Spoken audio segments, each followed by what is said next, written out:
I'm going to start this off by saying two things. First off, I have been unsuccessful in being able to actually purchase a Nintendo Switch 2 yet. Something that once I see one, I'm going to get it. But the second thing is I've probably purchased every single Nintendo console pretty much since the Super Nintendo days. So I'm definitely a Nintendo diehard. I was one of the early adopters of the Wii U. And I was someone who generally, whenever Nintendo drops something, I tend to just flock to the stores and buy it. And the Switch 2, in my opinion, is going to be no different. However, as I've been slowly anticipating getting my hands on one, I've been reading through Reddit posts, through Facebook posts, through YouTube posts, and one of the common complaints that I see lodged at the Switch 2 is that that's all it is just a Switch 2. It's just an upgrade to the existing Switch. And in my opinion, I think that a lot of gamers are kind of missing the point as to what the Switch 2 is and why this makes sense as a move for Nintendo in their current strategy and their future strategy for console gaming. So let's take a look.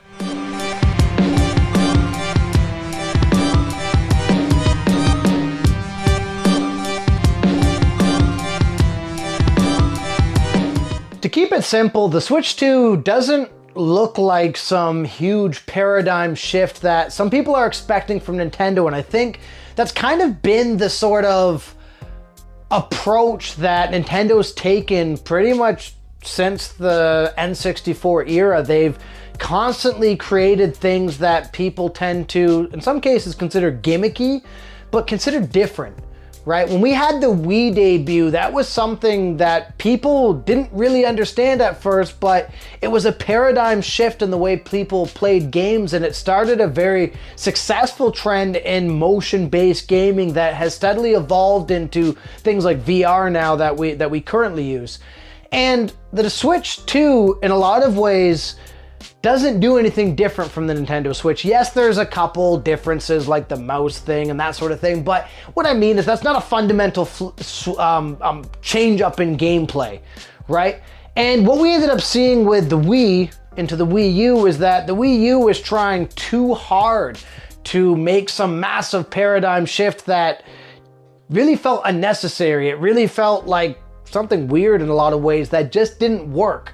And I think Nintendo heavily learned their lesson, because the Wii U, for me, was kind of a stopgap between what the Switch was going to be. And what I mean by that is, I had purchased a Wii U at that time. I also had a Nintendo 3DS.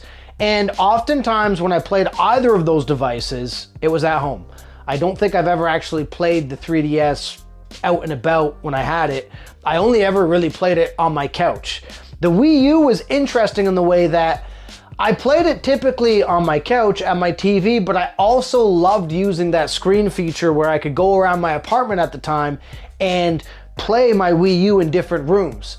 And one of the downsides to that whole model was it made no sense to me at that time period why I couldn't just play 3DS games on my Wii U and not vice versa, but just couldn't really play it like I was playing everything else. It felt like just unnecessary amounts of devices that I had. And I remember at that time period, I got rid of the Wii U. I actually ended up upgrading my 3DS to the XL one, the big one that they had. And I put a lot of hours into that thing. I played a lot of different games on that, and in my opinion, had some really great exclusive games at that time period for it. And so, as we start to fast forward, I had kind of a bad taste in my mouth about the Wii U, and I kind of thought to myself, at this point, I don't know if Nintendo has what it takes to create a stellar console. And what they ended up coming out with was the Switch, and I was a skeptic because my bad taste of the Wii U, and I was a late adopter of the Switch. But when I got the Switch in my hands and I actually played the Switch, it made so much sense to me. And what I mean is, I love the flexibility of being able to play this on my TV, but also go around my household and play it as well, and take it on travels or vacations with me and play it there as well. I loved that. I thought this was the perfect, Nintendo found the perfect mix. They captured the portable gaming space, they captured the home console space, and they combined it into one. And what I've realized is that for Nintendo, I don't think that strategy is going anywhere. Nintendo has found the perfect niche in that way. They found that they understand the need for portable gaming for some people, and they understand the console approach, and they've combined that, and I don't think they see a reason to change. And in my opinion, I don't think they should. I don't think that we should consider moving into some weird gimmick or niche at this point, because I think what Nintendo's doing is captured two markets successfully. Now, so this is where does the Switch 2 come in? The thing is, the downside to the Switch, and the downside even when I had it and when it came out, sorry, I still have it, but when it came out, when I had it back then, it was underpowered. It was underpowered compared to my Xbox. It was underpowered compared to everything else that was out that generation.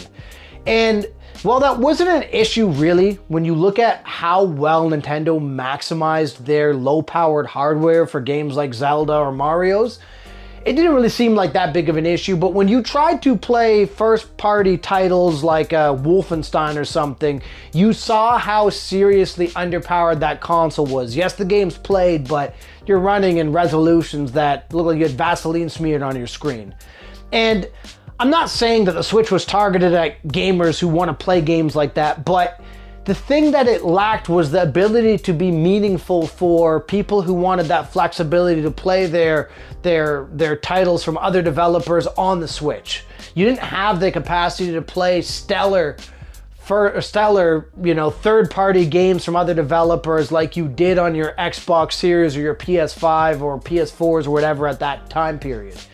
And so that's where the Switch kind of became that auxiliary console. It was something that I used to essentially play my Zeldas, to play my Mario games, basically my first-party Nintendo games, and then I keep my Xbox for everything else. The Switch 2, however, is doing all the things that I loved about the original Switch, but it's added power into the mix. Now, of course, you're not going to get a Series X level console experience, but Nintendo's gimmick in this case is that they've capitalized on AI upscaling technology to make middle-of-the-road power in their console output at a far greater quality than really it should. And in this case, what we end up seeing is that, from as I'm understanding, the Switch 2 is on par with a console like the Series S, which is a little powerhouse for the size.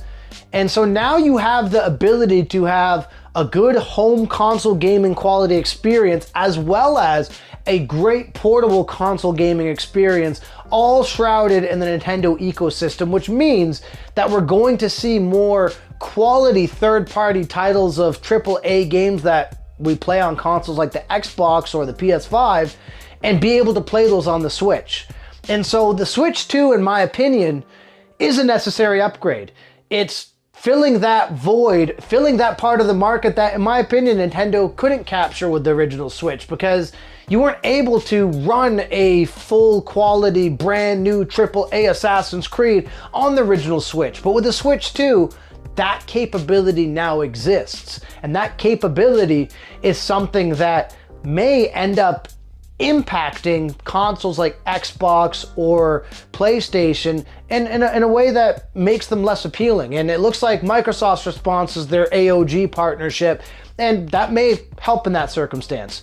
But for what Nintendo's doing, I think this makes sense, and I don't think that it's disappointing like I'm seeing some people headline. I don't think it's disappointing that the Switch 2 is essentially just an overpowered Switch, because the original Switch was great for what it did. It was great for first-party Nintendo games. But when you wanted to play those AAA titles from other developers, you either just simply couldn't, they just didn't exist, or if you did, they were greatly pared down, and in a lot of ways, not the best ways to play them, and it felt like you were making a ton of concessions. So, as it stands, I think the Switch 2 is a smart move by Nintendo. I don't think they need to switch up their strategy. They tried that with the original Wii, and then moving into the Wii U, and the Wii U completely bombed because Nintendo was grasping at straws to try to match their gimmick-focused approach that they'd become known for. I think the Switch 2 is essentially capitalizing on what it was, which is a portable / home console that caters to both of those markets, but it just does it even better.